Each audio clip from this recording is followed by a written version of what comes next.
اللہ اکبر اللہ. تمہیں تو مفت میں اسلام ملا ہے نا جی. باپ مسلمان تھا، ماں مسلمان تھی، پٹواری نے بھی مسلم کھاتے میں نام لکھا ہوا ہے، ڈنڈی کارڈ بھی تمہارا مسلم کا بنا ہوا ہے. تمہیں اسلام کی کیا قدر ہے؟ تم نے کون سا اسلام کے لیے خون بہایا ہے؟ اسلام کے نام پہ تم نے کچھ فائدہ ہی اٹھایا ہے، کوئی نقصان تو نہیں اٹھایا. یہ تو ان کا کمال ہے نا جنہیں مار کھا کے اسلام کو نہیں چھوڑا. حضور جب گزرے تو حضور کے آنسو مبارک نکل آئے. حضرت بلال نے کہا احد احد احد. حضور نے فرمایا بلال احد ینجی کا. صلی اللہ علیہ وسلم. اور بلال وہی تمہیں چھڑائے گا. اب دیکھیں یہ ایمان ہے. بلال تڑپ رہا.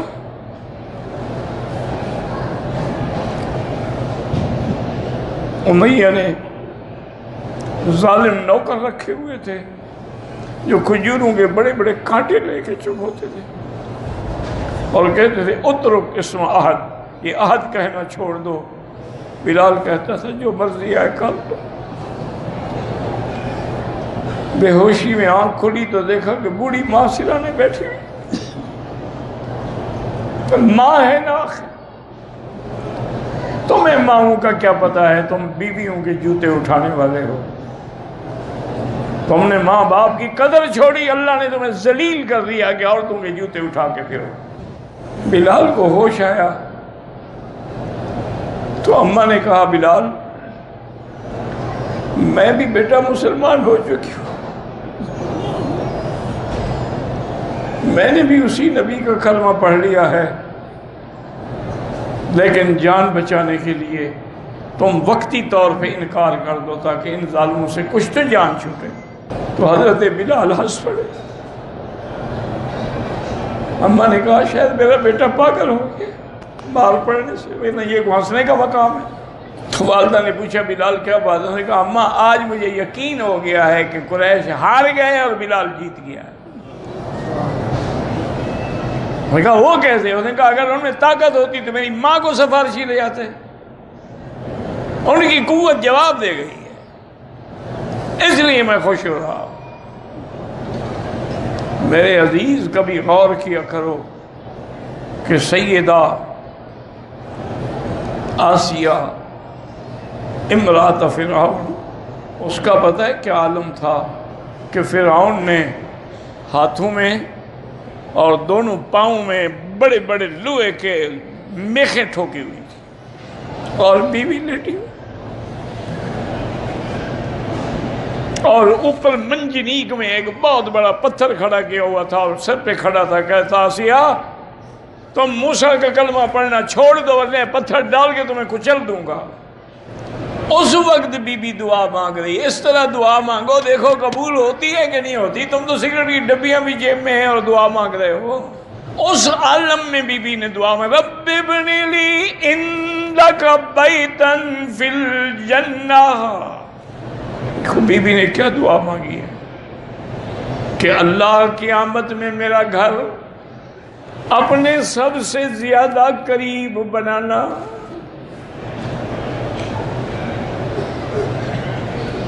اور مجھے فرعون سے اس کے عمل سے، یا تو عمل بمانا عقیدہ ہے یعنی فرعون اور اس کے عقیدے سے، یا فرعون اور اس کے عمل چونکہ شوہر تھا نا، اور یہ نہ ہو کہ فرعون کے ہاتھوں سے نکل کے میں کسی اور قوم ظالمین کے ہاتھ میں آ جاؤں. ان سے بھی مجھے نجات عطا فرما. اللہ نے فرمایا جبریل عرش کے نیچے جو محل ہے محمد مصطفیٰ کا،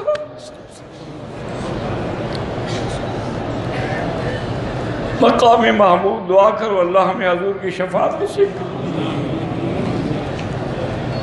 دل سے دعا کر لو. کعبے میں بیٹھے ہو، موت ایمان پہ آئے، آخری کلمہ لا الہ الا اللہ ہو، اور حوض کوثر سے حضور کے ہاتھوں سے پانی.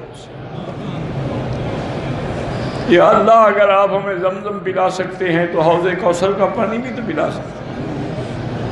لیکن ایک مسئلہ بھی سمجھ لو، زمزم کا پانی حوض کوثر سے افضل ہے. محدثین نے لکھا ہے کہ جب حضور کا دل دھونے کے لیے جبریل آئے تھے نا، ہر چیز جنت سے لائے تھے لیکن پانی زمزم سے لیا تھا، تو جبریل اگر حوض کوثر سے پانی لے آتے کو تھک تو نہ جاتے نا، معلوم ہوا کہ افضل نبی کا دل جو ہے وہ افضل پانی سے دھویا جائے گا۔ اور سب سے اعلیٰ مقام جنت میں کس کا ہوگا؟ حضرت محمد مصطفیٰ کا صلی اللہ علیہ وسلم۔ نہ پڑھنا، درود شریف نہ پڑھنا، تم نے میلاد منانا ہے، درود پڑھ کے کیا کرو گے؟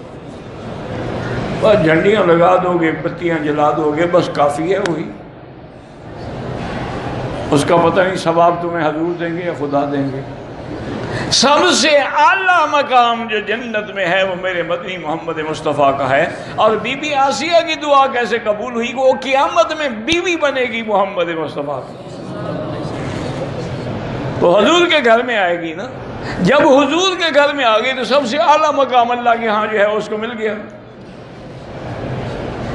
اسی لیے بی بی فاطمہ الزہرا اور بی بی عائشہ رضی اللہ عنہم ماں بیٹی کے بعد اندر بات ہو گئی تو بی بی عائشہ نے کہا کہ بی بی فاطمہ مجھے آپ سے بڑی محبت ہے، لیکن بہرحال یہ ہے کہ بی بی فاطمہ نے کہا بی بی عائشہ میری ماں ہو تم، لیکن میں تم سے افضل ہوں، چونکہ تم بنت صدیق ہو، زیادہ سے زیادہ ابو بکر کی بیٹی، اور میں تو بنت محمد ہوں صلی اللہ علیہ وسلم۔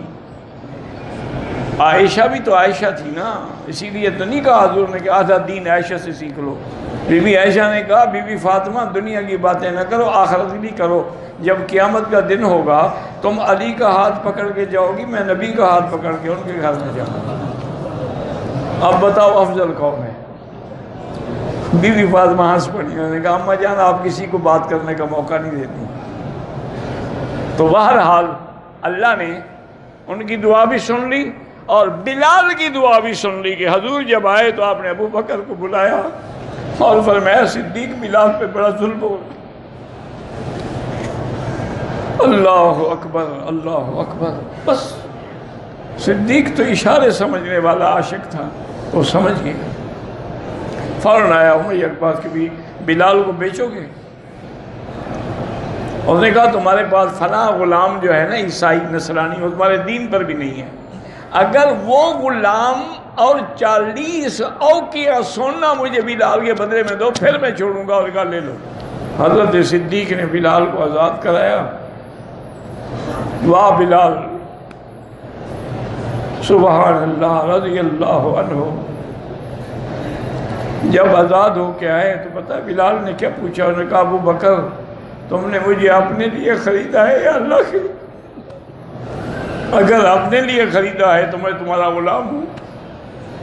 انہوں نے کہا نہیں، میں نے تمہیں اللہ کے لیے خریدا ہے، میری طرف سے آزاد ہو۔ انہوں نے کہا پھر مجھے اسی کی غلامی میں پہنچا دو جس کے کہنے پہ تم نے مجھے چھڑایا۔ رضی اللہ عنہ اللہ۔